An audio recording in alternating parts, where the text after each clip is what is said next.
Chapter 24, Miss Stacy and her pupils get up a concert. It was October again when Anne was ready to go back to school. A glorious October, all red and gold, with mellow mornings when the valleys were filled with delicate mists as if the spirit of autumn had poured them in for the sun to drain. Amethyst, pearl, silver, rose, and smoke blue. The dews were so heavy that the fields glistened like cloth of silver, and there were such heaps of rustling leaves in the hollows of many-stemmed woods to run crisply through. The birch path was a canopy of yellow, and the ferns were sere and brown all along it.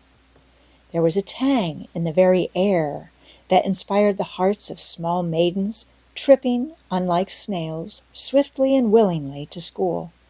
And it was jolly to be back again at the little brown desk beside Diana, with Ruby Gillis nodding across the aisle, and Carrie Sloane sending up notes, and Julia Bell passing a chew of gum down from the back seat. Anne drew a long breath of happiness as she sharpened her pencil and arranged her picture cards in her desk. Life was certainly very interesting. In the new teacher, she found another true and helpful friend. Miss Stacy was a bright, sympathetic young woman with the happy gift of winning and holding the affections of her pupils and bringing out the best that was in them, mentally and morally.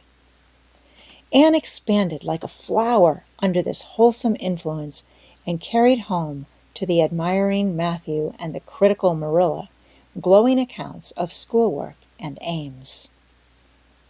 "I love Miss Stacy with my whole heart, Marilla. She is so ladylike, and she has such a sweet voice. When she pronounces my name, I feel instinctively that she's spelling it with an E.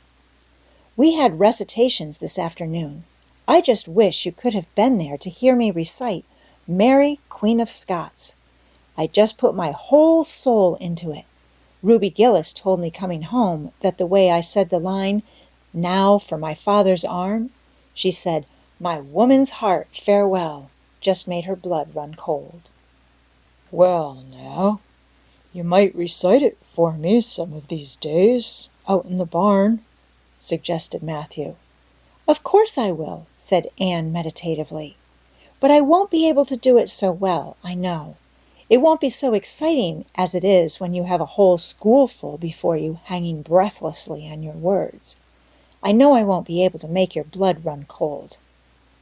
Mrs. Lynde says it made her blood run cold to see the boys climbing to the very tops of those big trees on Bell's Hill after Crow's Nest last Friday, said Marilla.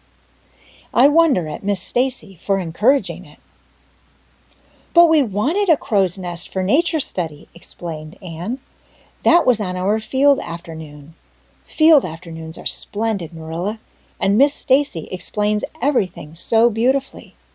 We have to write compositions on our field afternoons, and I write the best ones." "It's very vain of you to say so, then. You'd better let your teacher say it." "But she did say it, Marilla. And indeed, I'm not vain about it. How can I be when I'm such a dunce at geometry?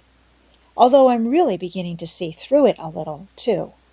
Miss Stacy makes it so clear. Still, I'll never be good at it, and I assure you it is a humbling reflection. But I love writing compositions. Mostly, Miss Stacy lets us choose our own subjects, but next week we are to write a composition on some remarkable person. It's hard to choose among so many remarkable people who have lived. Mustn't it be splendid to be remarkable and have compositions written about you after you're dead? Oh, I would dearly love to be remarkable. I think when I grow up, I'll be a trained nurse and go with the Red Crosses to the field of battle as a messenger of mercy. That is, if I don't go out as a foreign missionary. That would be very romantic, but one would have to be very good to be a missionary, and that would be a stumbling block. We have physical culture exercises every day, too. They make you graceful and promote digestion." "Promote fiddlesticks," said Marilla, who honestly thought it was all nonsense. But all the field afternoons and recitation Fridays and physical culture contortions paled before a project which Miss Stacy brought forward in November. This was that the scholars of Avonlea School should get up a concert and hold it in the hall on Christmas night, for the laudable purpose of helping to pay for a schoolhouse flag. The pupils, one and all, taking graciously to this plan, the preparations for a program were begun at once. And of all the excited performers, elect none was so excited as Anne Shirley, who threw herself into the undertaking heart and soul, hampered as she was by Marilla's disapproval. Marilla thought it all rank foolishness. "It's just filling your heads up with nonsense and taking time that ought to be put on your lessons," she grumbled. "I don't approve of children's getting up concerts and racing about to practices. It makes them vain and forward and fond of gadding." "But think of the worthy object," pleaded Anne. "A flag will cultivate a spirit of patriotism, Marilla." "Fudge!